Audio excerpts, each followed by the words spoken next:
बिस्मिल्लाहिर्रहमानिर्रहीम। अस्सलाम वालेकुम स्टूडेंट्स, उम्मीद करता हूँ आप खैरियत से होंगे।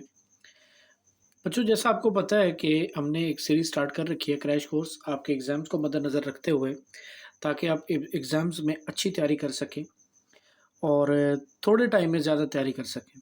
अगर बच्चों आपकी तैयारी अच्छी है तो बड़ी अच्छी बात है, लेकिन अगर आपकी तैयारी नॉर्मल है तो मैंने आपको हर वीडियो में यही रिक्वेस्ट की है, रिकमेंड किया है कि अगर आप इन वीडियोज़ को देख लेते हैं और क्वेश्चन इसकी मदद से सॉल्व करने की कोशिश करते हैं, तो आप इंशाल्लाह यकीनन पास हो सकते हैं, इंशाल्लाह।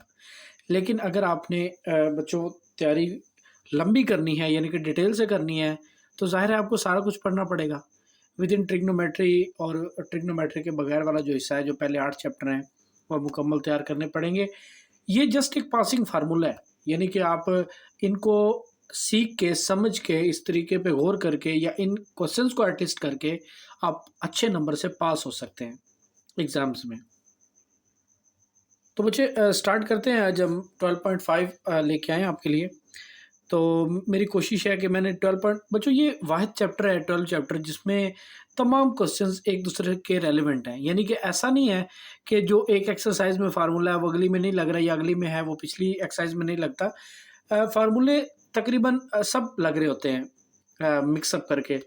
आपने बस चूज़ करना होता है कि वहाँ पे कौन-सा फ़ार्मूला लगने वाला है। लग जाते हैं, आप काफ़ी ऐसे क्वेश्चन्स हैं जिन पर साइन लॉ भी लगता है, कोसाइन भी लगता है और टेंजेंट लॉ भी लगता है, जो मैंने लास्ट वीडियो में आपको मुकम्मल ब्रीफ़ किया उन फ़ार्मूलाज़ के बारे में। वो लग सकते हैं, एक ही क्वेश्चन पे तीनों मेथड भी लग सकते हैं, लेकिन आपने चूज़ करना होता है कि पेपर में जब आप पेपर दे रहे हैं, उस वक़्त आपके माइंड में क्या चल रहा है? या आपको क्या लग रहा है कि मैं किस किस्म का क्वेश्चन जो है या कौन-सा फ़ार्मूला इनमें से चूज़ करके मैं इसको सॉल्व कर सकता हूँ। तो आपने, क्योंकि हैं ही 3 किस्म के लॉ जो हैं इनमें लगेंगे 12वें चैप्टर में, या बच्चों लगेगा साइन लॉ या कोसाइन लॉ या टेंजेंट लॉ लगेगा ऑब्लिक ट्रायंगल्स पे, जो कि 90 की नहीं होती। तो जब बच्चों ये 3 लॉ लगेंगे तो आपने एटलीस्ट तीनों में से कोई ना कोई तो लगेगा। तो आपने ये सोच लेना है कि इनमें से कौन-सा लॉ जो है वो लग रहा है। रफ अमल में बैक पे, यानी कि जो आंसर शीट है उसकी बैक पे आपने सभी फ़ार्मूले लिख लेने हैं और फिर सोचना है कि किस क्राइटेरिया को ये फुलफ़िल कर रहा है जो डाटा आपको दिया हुआ है। तो बच्चों, आज हमारी बारी है 12.4 को सॉल्व करने की, और मैंने यहाँ से भी 2 क्वेश्चन उठाए हैं और वही उठाए हैं जो रिपीट होते हैं पेपर में। और आपने इस क्वेश्चन को, यानी कि खातिर में लाने से ज़्यादा आपने इस मेथड को फोकस करना है कि इस किस मेथड से इसको सॉल्व किया गया है, ताकि आप रिमेनिंग क्वेश्चन भी सॉल्व कर सकें। बच्चों, वैल्यूज़ ही चेंज होती है ना, अब ये तो नहीं है कि क्वेश्चन का मेथड ही चेंज, मेथड वही रहता है जो है, बस उसका जो है वो नंबरिंग चेंज हो जाती है, यानी कि डिजिट्स चेंज हो जाते हैं। तो आपने तरीके को फ़ोकस करना है, ना कि उस सवाल की वैल्यूज़ को या उस सवाल को रट लेना है या उसके आंसर रट लेने हैं, ऐसा नहीं करना बच्चों आपने। तो बच्चों, स्टार्ट करते हैं अपनी वीडियो को, लेकिन स्टार्ट करने से पहले अगर आपने हमारे चैनल को सब्सक्राइब नहीं किया तो आपसे रिक्वेस्ट है कि आप हमारे चैनल को सब्सक्राइब करें और अपने फ्रेंड्स के साथ शेयर करें और अपनी प्रॉब्लम्स को कमेंट्स में डिस्कस करें। तो बच्चों, यहाँ पे लिखा है मैंने वेरी इंपॉर्टेंट क्वेश्चंस हैं फॉर एग्जाम्स। उनमें पहला लिया कि आप ट्रायंगल को सॉल्व करें, बस 2 साइडें दी गई हैं और एक एंगल दिया गया है। अब बच्चों, ट्रायंगल को सॉल्व करने के लिए आपको 6 चीज़ों की ज़रूरत होती है। आपको पता है ना कि 3 साइडों की और 3 एंगल्स की ज़रूरत होती है। उसमें आपको 2 साइडें दे रखी हैं, 1 एंगल दे रखा है। तो यहाँ पे आपको 2 एंगल्स की ज़रूरत है और 1 साइड और चाहिए। 1 साइड चाहिए और 2 एंगल और चाहिए। अब बच्चों, यहाँ पे आपने सोचना है कि वो जो 3 लॉ हैं, वो जो लास्ट लेक्चर में मैंने आपको बताए थे, मेरा वो लेक्चर मैंने पूरी नंबरिंग की हुई है क्रैश कोर्स के नाम से। आप वो लेक्चर निकाल लें इससे पहले वाला, और उसमें यकीनन आपको समझ आ जाएगी कोसाइन लॉ, साइन लॉ और टेंजेंट लॉ क्या हैं। तो बच्चों, यहाँ पे मैंने एज शॉर्ट लिखा है कि मैं कोसाइन लॉ कौन सा लगा रहा हूँ। 3 लॉ है कोसाइन। एक में बच्चों यहाँ पे ए स्क्वायर होता है बाहर, फिर बी स्क्वायर और ये सी स्क्वायर। अगर सी है तो अंदर कहीं भी आपको सी नज़र नहीं आएगा। सी का एंगल आपको गैमा नज़र आएगा। अगर बाहर बी होता तो यहाँ बीटा नज़र आता। अगर बाहर ए होता तो यहाँ पे आपको अल्फ़ा नज़र आता। तो बच्चों, यहाँ पे चूँकि सी है, 2 साइडें तो मेरे पास ए और बी गिवन है, तो मुझे तीसरी साइड निकालनी है जो सी है। तो मैंने सी वाला कोसाइन लॉ चूज़ कर लिया है। C square is equal to A square plus B square minus 2ab cos of gamma. अब बच्चों, मैंने यहाँ वैल्यू लगा दी, ए की वैल्यू लगा दी, मैंने बी की वैल्यू भी लगा दी और गैमा भी लगा दिया यहाँ पे ए बी की वैल्यू भी लगा दी, ये लगा दी बच्चों मैंने वैल्यू। अब यहाँ पे चूँकि होल स्क्वायर थे बच्चों, यहाँ पे स्क्वायर ओपन हो रहा है, तो ये बनेगा a माइनस बी का स्क्वायर, ये बनेगा a प्लस बी का स्क्वायर, एंड ये बच्चों फार्मूला बन जाएगा a माइनस बी और a प्लस बी। तो ये बच्चों देखिए मैंने यहाँ पे इन फार्मूलाज को ओपन कर लिया, a square plus B square minus 2ab इसको, और a square plus B square और प्लस 2ab। बच्चों छोटा सा लिखा है मैंने यहाँ पे, लिखना भूल गया था, यहाँ पे मैंने लिख दिया, यहाँ पे ऊपर छोटा सा प्लस 2 स्क्वायर रूट 3, और ये आगे माइनस 2 ये वाला, और square root 3 minus 1 square root 3 plus 1 a minus B a plus B a square minus B square. बच्चों फार्मूला लग गया, और cos 60 1/2 है, तो बच्चों मैंने यहाँ 1/2 लगा लिया। अब यहाँ पे जिनके स्क्वायर रूट कैंसिल हो रहे थे मैंने स्क्वायर रूट से स्क्वायर कैंसिल कर दिए।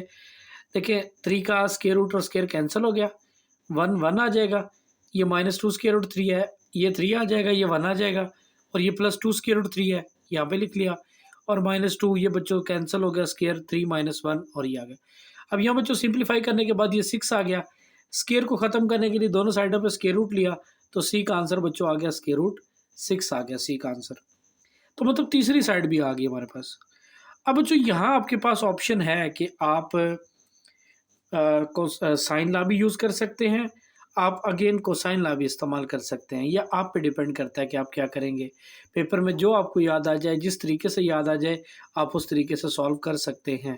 तो यहाँ बच्चों मैंने अगेन यूजिंग किया कोसाइन ला को ही, और यहाँ मैंने बी वाला क्यों लिया बच्चों, इसलिए कि मुझे बीटा की ज़रूरत है।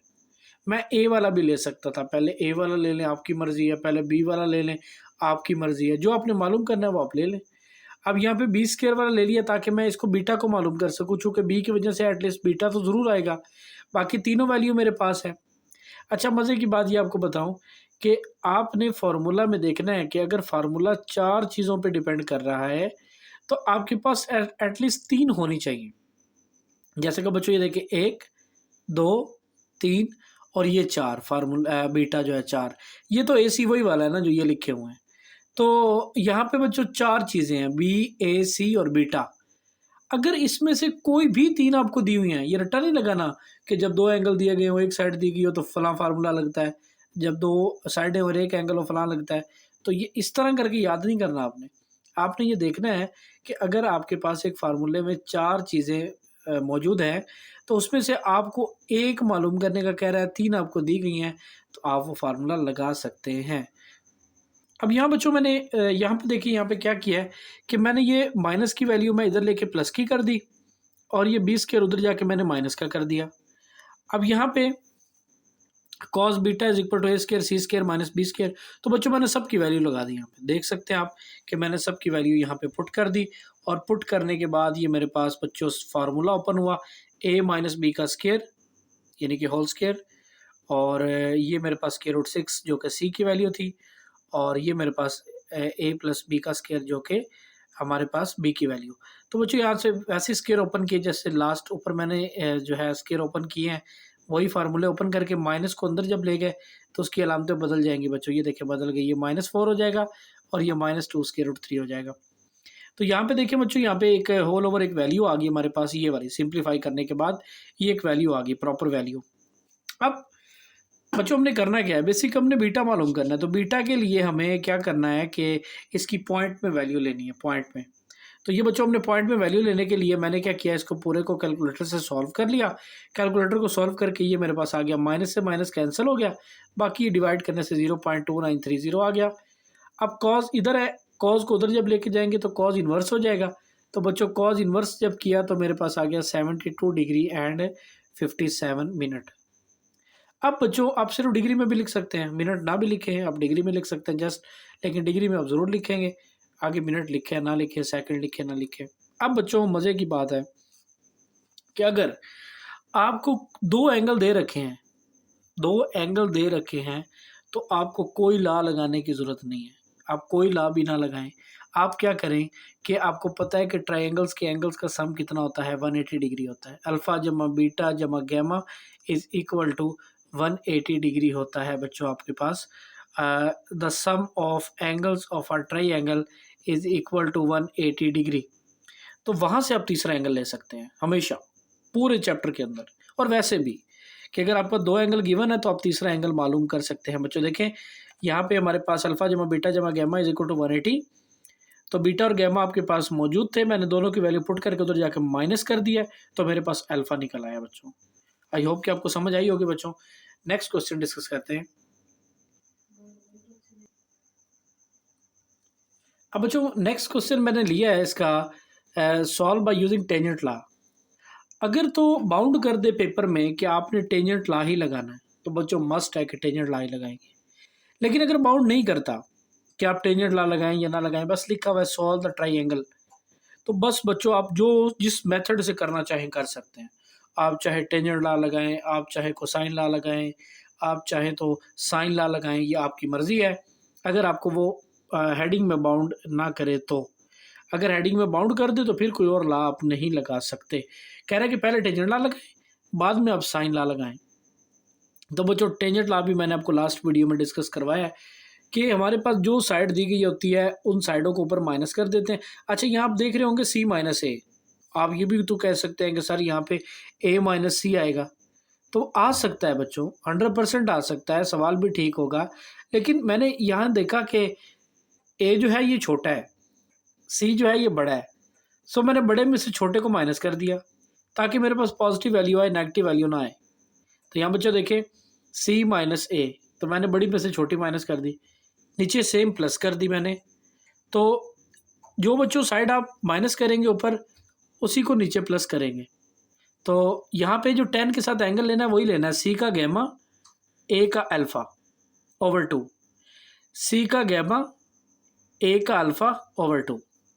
अब बच्चों यहाँ पे करना क्या है कि ये आपके पास दिया हुआ है गैमा प्लस अल्फ़ा, ये अल्फ़ा प्लस गैमा, इसकी वैल्यू आप निकाल सकते हैं। कहाँ से? यहाँ से कि ट्राइंगल्स के एंगल का सम 180 है बच्चों। एक आपको दिया हुआ बीटा, बीटा की वैल्यू पुट करें, उधर जाके माइनस कर दें, 100 आ जाएगा। एक इक्वेशन बन गई बच्चों आपके पास कि अल्फ़ा प्लस गैमा 100 के बराबर है, 100 डिग्री के। अब बच्चों यहाँ पे मैंने ना अल्फ़ा प्लस गैमा की जगह ना मैंने लिख दिया 100। ये देख लें यहाँ पे कि मैंने 100 मेंशन कर दिया, अल्फ़ा प्लस गैमा की जगह 100 मेंशन कर दिया है, क्योंकि अल्फ़ा प्लस गैमा की वैल्यू 100 आई है, सो मैंने यहाँ पे 100 लगा दिया यहाँ पे। तो बच्चों 100 को अगर 2 पे डिवाइड करेंगे, चूँकि एंगल 2 पे डिवाइड हो रहा है, तो मेरे पास आ जाएगा ये 50 आ जाएगा, 50। इधर बच्चों सॉल्व करके ये आया मेरे पास 8/194, और ये डिवाइड करने से, दोनों को डिवाइड करने से आया 0.0412। ये डिवाइड हो रहा था, इधर आके मल्टीप्लाई हो गया इसके साथ, यानी कि इसके आंसर के साथ। तो यहाँ रह गया 10 गैमा माइनस अल्फ़ा ओवर 2। अब बच्चों यहाँ पे अगर आगे देखें तो आपके पास 1050 की जो वैल्यू है वो 1.1917 है। अगर मैं इन दोनों को मल्टीप्लाई कर दूं, इसको और इसको, तो ये आंसर आता है 0.0491। अब बच्चों 10 है इधर, इधर आके क्या हो जाएगा, इन्वर्स इस वैल्यू के साथ, ये इन्वर्स हो गया, तो यहाँ पे आ गया गैमा माइनस अल्फ़ा। लेकिन इस 2 को पहले इधर नहीं लेके आना, आप कहे ना कि डिवाइड हो रहा है इधर आके मल्टीप्लाई, नो, क्योंकि ये बच्चों एंगल है, तो एंगल उधर नहीं आ सकता। 10 पहले आएगा, 10 आके इन्वर्स होगा, उसके बाद जो एंगल आया उसको इधर 2 डिवाइड हो रहा है, इधर आके मल्टीप्लाई कर दे, ये आ गया हमारे पास। तो ये बच्चों दूसरी इक्वेशन आ गई। पहली आपके पास ये है, दूसरी आपके पास ये है। अब इन दोनों इक्वेशनों को बच्चों आपने सॉल्व करना है। देखिए बच्चों मैंने यहाँ पे दोनों इक्वेशंस ले ली, अल्फ़ा प्लस गैमा 100 के बराबर था, और माइनस अल्फ़ा प्लस गैमा ये मैंने कहाँ से ली, ये देखें, ये माइनस अल्फ़ा मैंने पहले लिख दिया है अल्फ़ा के नीचे, और प्लस गैमा मैंने बाद में लिख दिया है। तो बच्चों इन्हें ऐड कर दिया, अल्फ़ा से अल्फ़ा कट गया, तो ये बच्चों आ जाएगा 2 gamma is equal to 105 degree और 36 मिनट। अच्छा, मिनट ना भी लिखें तो आप इसे डिग्री में भी लिख सकते हैं, एज इट इज़ के बस 105 लिख दें तो भी ठीक रहेगा आपका। अगर ये मिनट में मैंने लिख दिया आगे कंप्लीट सॉल्यूशन में, फिर भी मैंने इसका सेकंड नहीं लिखा लेकिन मिनट तक लिख दिया, लेकिन आप यहाँ तक भी लिख देंगे तो ठीक होगा। 2 मल्टीप्लाई और इधर आके डिवाइड हो जाएगा बच्चों, तो ये आ गया 55 डिग्री एंड 36 मिनट। तो ये बच्चों गैमा आ गया। अब बच्चों ये आपने देख लिया कि 2 एंगल तो आपके पास आ गए हैं, एक गैमा, एक आ गया गैमा ये वाला, और एक आपको बीटा पहले सवाल में दिया हुआ है। जब 2 एंगल आ गए हैं तो तीसरा एंगल आप कैसे मालूम करते हैं? हमेशा alpha plus beta plus gamma से, मतलब एंगल्स का सम 180 है। अभी बच्चों एंगल्स का सम मैंने 180 ले लिया, मैंने दोनों एंगल बीटा जो क्वेश्चन में दिया गया था, गैमा जो हमने मालूम किया है, दोनों उधर जाकर माइनस कर दिए है, तो ये जवाब आ गया 44 डिग्री एंड 24 मिनट। अब बच्चों सवाल के मुताबिक हमारे पास 3 एंगल तो पूरे हो गए, एक साइड की अभी कमी है, वो हमने लेनी है एक साइड। यहाँ बच्चों साइड मालूम करने के लिए ना आपको कहा गया कि आपने टेंजेंट के बाद साइन ला ही इस्तेमाल करना है। हालाँकि अगर साइन ला इस्तेमाल ना भी होता तो बच्चों यहाँ पे कोसाइन ला इस्तेमाल हो सकता था, लेकिन वो हम कर नहीं सकते चूँकि उसने हेडिंग में बाउंड कर दिया है, सो हमें साइन ला ही लगाना पड़ा। तो बच्चों साइन ला में एक वो लेते हैं जिसे मालूम करना है, एक वो लेते हैं जो पहले से मालूम है, एक नामालूम और एक मालूम। बच्चों बी मालूम करना है हमने, तो बी ओवर साइन बीटा, एक ए मालूम है ए ओवर साइन अल्फ़ा। यहाँ पे सी भी आ सकता था जो क्वेश्चन में दिया हुआ है, ज़रूरी नहीं है कि ये सी भी आ सकता है बच्चों।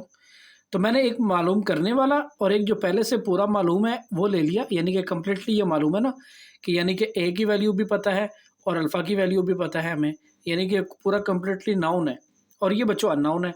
तो अगर इसे हमने यानी कि मालूम करना है तो ये बीटा डिवाइड हो रहा है, उधर जाके हो जाएगा मल्टीप्लाई यहाँ पे।